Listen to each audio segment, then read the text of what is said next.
So this area used to be really weedy, and it still kind of is. Sometimes we have weeds here that grow up super tall.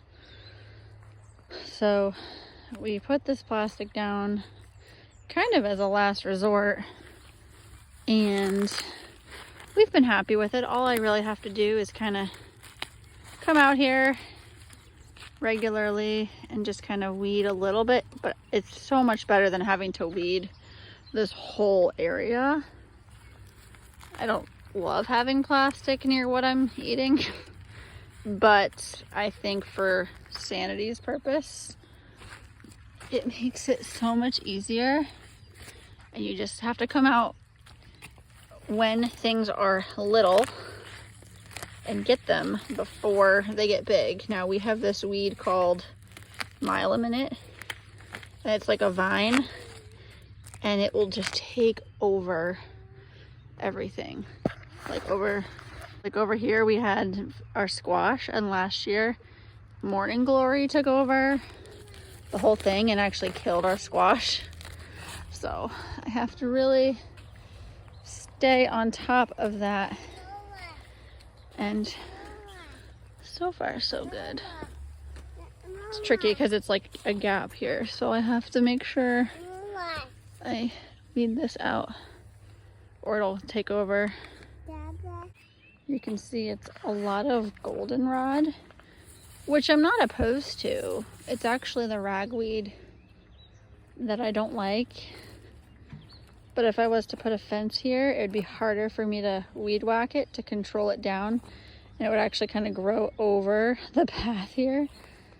And here's one of our elderberries we just kind of planted here a while ago.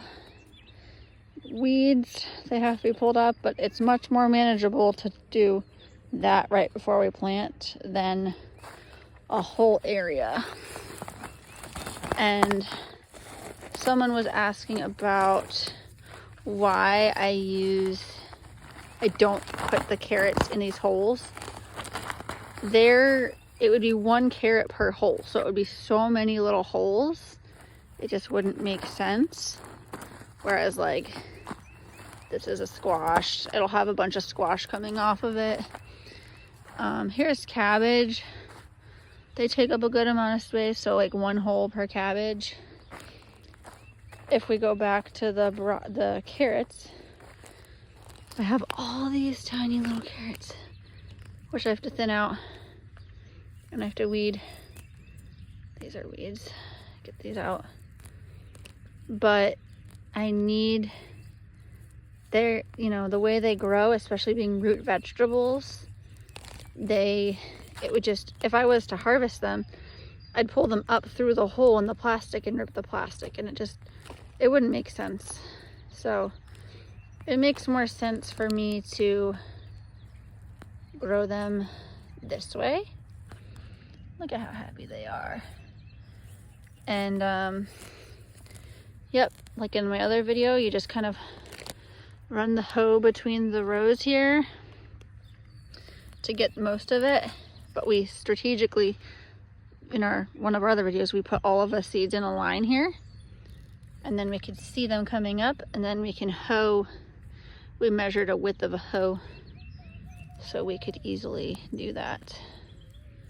So yeah, and there's our peppers. We started those. They look really good. They go all the way down to there. So we're gonna have a lot of peppers, probably more than we need, but that's okay because I'm still eating peppers from last year, so that makes me happy.